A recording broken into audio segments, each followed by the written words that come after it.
ایک ڈاکٹر کا واقعہ ہے کہ وہ ڈاکٹر اپنے ملک کا معروف طبیب تھا، بڑا نام تھا اس ڈاکٹر کا، لوگ دور دور سے اس سے علاج کروانے آتے تھے، اور اس ڈاکٹر کا نام احمد تھا، بہت زبردست اسپیشلسٹ تھا، اپوائنٹمنٹ بڑی مشکل سے ملتا تھا، کئی مہینوں کے بعد اپوائنٹمنٹ ملتا، وہ ترقی کرتا گیا، اپنے ملک کا نمبر 1 ڈاکٹر بن گیا۔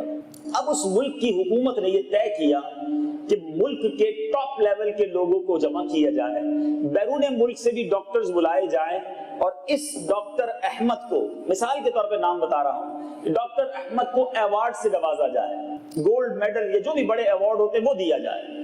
اب جناب ایک سیمینار کا دن طے ہو گیا، اور اس دن ڈاکٹر صاحب کو بھی بتا دیا گیا کہ آپ بھی پہنچ جائیے گا، اور دنیا بھر کے بڑے لوگ جمع ہوں گے، اور آپ کے اعزاز میں یہ پروگرام ہے اور آپ کو اعزاز دیا جائے گا۔ ڈاکٹر صاحب نے اپنی فلائٹ ایک دن پہلے بک کر لی کہ رات پہنچ کے آرام کر لوں گا، صبح زندگی کا یہ سنہرا دن ہوگا کہ دنیا کے اتنے سارے لوگوں کے سامنے مجھے ایوارڈ دیا جائے گا۔ ڈاکٹر صاحب جہاز میں بیٹھ گئے، جہاز نے ٹیک آف کیا۔ جب جہاز ہوا میں پہنچا، تھوڑی دیر کے بعد جہاز میں اعلان ہوتا ہے کہ ہمارے جہاز میں کوئی فنی خرابی ہو گئی ہے اور ہمیں قریبی ایئرپورٹ پر جہاز کو اتارنا پڑے گا۔ ایک چھوٹا سا شہر تھا جہاں حفاظت کے ساتھ جہاز کی لینڈنگ ہو گئی۔ اب جب جہاز لینڈ ہو گیا، ڈاکٹر صاحب نے کہا کہ تھوڑی دیر میں لگتا ہے جہاز کی جو فنی خرابی دور ہو جائے گی اور مجھے پہنچا دیا جائے گا۔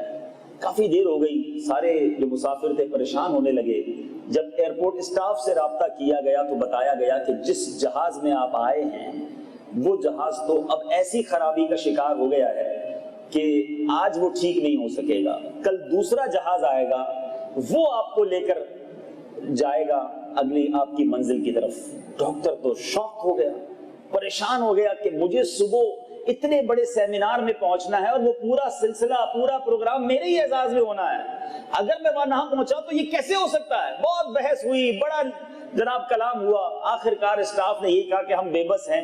ہاں ایک طریقہ ہو سکتا ہے کہ آپ جو ہے جہاں آپ نے جانا ہے وہ یہاں سے 400-500 کلومیٹر دور ہے، آپ کوئی کرائے کی گاڑی کرا لیں، رات بھر سفر آپ بائی روڈ کر لیں، صبح تک آپ اپنی منزل تک پہنچ سکتے ہیں، ورنہ جہاز نے تو کل ہی آنا ہے۔ اب مرتا کیا نہ کرتا، ڈاکٹر نے ایک گاڑی بک کروائی اور اپنی منزل کی طرف روانہ ہو گیا، کیونکہ پہنچنا بہت ضروری تھا، اس زندگی کا سب سے اہم سلسلہ تھا۔ اب جیسے ہی گاڑی میں آگے بڑھتا ہے، آدھا گھنٹہ ڈرائیونگ کے بعد شدید بارش شروع ہو جاتی ہے، موسم بگڑتا ہے اور بارش، طوفانی بارش۔ ڈاکٹر نے اس روڈ پر پہلے کبھی گاڑی نہیں چلائی تھی، اور اس طوفانی بارش کی وجہ سے ایک ایسا راستہ ڈاکٹر نے ٹرن کر لیا جو اسے اس کی منزل کی طرف نہیں بلکہ کسی اور راستے پر لے گیا۔ چلتا رہا، کچھ دیر بعد، 1-8 گھنٹے بعد اسے یاد آیا کہ مجھے ایسا لگتا ہے یہ وہ ہائی وے نہیں جس پر مجھے جانا ہے۔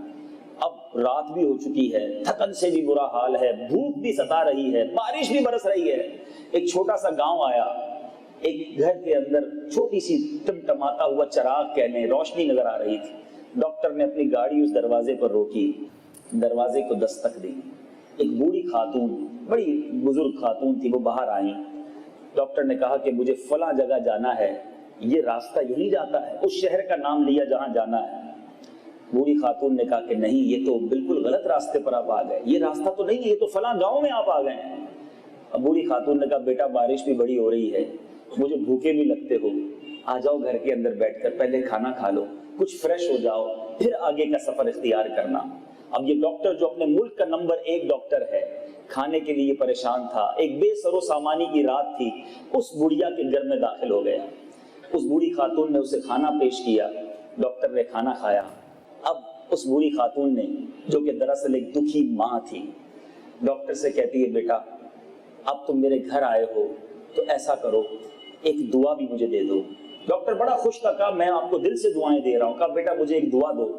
کہا ماں بتائیں آپ کو کیا دعا چاہیے؟ دیکھا کہ بستر پر ایک نوجوان لیٹا ہوا ہے، تو دکھی ماں کہتی ہے کہ بیٹا یہ میرا بیٹا جو ہے یہ کئی مہینوں سے بیمار ہے، اور اس کو ایسی بیماری لگ گئی ہے کہ ہمارے علاقے کا کوئی ڈاکٹر اسے ٹھیک نہیں کر سکتا۔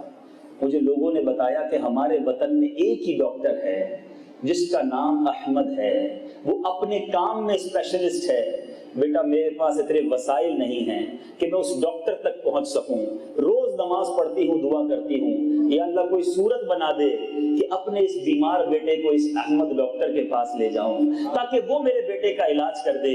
آج تم میرے گھر میں مہمان بن کر آئے ہو، مسافر بھی ہو، مہمان کی دعا بھی قبول ہوتی ہے، مسافر کی دعا بھی قبول ہوتی ہے۔ ہاتھ اٹھاؤ اور یہ دعا کر دو، اللہ میرے بیٹے کو صحت یاب کر دے، یا کوئی ایسی سبیل کر دے کہ میں جو فلاں ڈاکٹر احمد ہے اس کے پاس اپنا بیٹا لے جاؤں۔ اب جب ڈاکٹر نے یہ سنا تو زارو کتار رونے لگا۔ اسے یاد آیا کہ وہ فلائٹ کا مس ہونا، وہ موسم کا خراب ہونا، وہ ٹیکنیکلی ایک چھوٹے ایئرپورٹ پہ لینڈ ہونا، وہاں سے میرا گاڑی کا سفر اختیار کرنا، پھر مجھے راستہ بھولنا اور اسی گھر کے دروازے پر آ کر دستک دینا، یہ سب اس ماں کی دعا تھی جو اپنے بیٹے کے علاج کے لیے ایک غریب ماں جو بڑے ڈاکٹر تک پہنچ نہیں سکتی تھی، اس کو سبیل یہ بتائی گئی تھی کہ تم ڈاکٹر احمد کے پاس پہنچ جاؤ، اللہ نے اس کے ہاتھ میں بڑی شفا دی ہے۔ مگر وہ غریب ماں سوچتی تھی کہ اپنے بیمار بیٹے کو اٹھا کر میں بوڑھی عورت کیسے پہنچوں گی؟ اللہ نے اس ڈاکٹر کو اس کی دہلیز تک پہنچا دیا۔ ڈاکٹر کہتا ہے اے ماں، میں ہی ڈاکٹر احمد ہوں اور آج مجھے پتا چل گیا ہے کہ میں کیوں یہاں تک پہنچا ہوں۔ اب میں وعدہ کرتا ہوں کہ آپ کے بیٹے کا دل و جان کے ساتھ علاج کروں گا، یہ میرے رب نے سبیل بنائی ہے کہ میں آپ کے دروازے تک پہنچا ہوں۔ میٹھے میٹھے اسلامی بھائی، بظاہر تو یہ سٹوری میں نے کتاب میں پڑھی، لیکن آپ غور کیجئے سبق کیسا ہے اس میں۔ اللہ تعالیٰ نے جب بگڑی بنانی ہوتی ہے، جب پکار سننی ہوتی ہے، جب کام بننے ہوتے ہیں تو ایسی پلاننگ ہوتی ہے کہ عقلیں حیران ہو جاتی ہیں۔ بس مانگنے والا چاہیے، پکارنے والا چاہیے، رب عز و جل کے دربار میں التجا کرنے والا چاہیے، وہ کریم اپنے خزانوں سے عطا فرمانا۔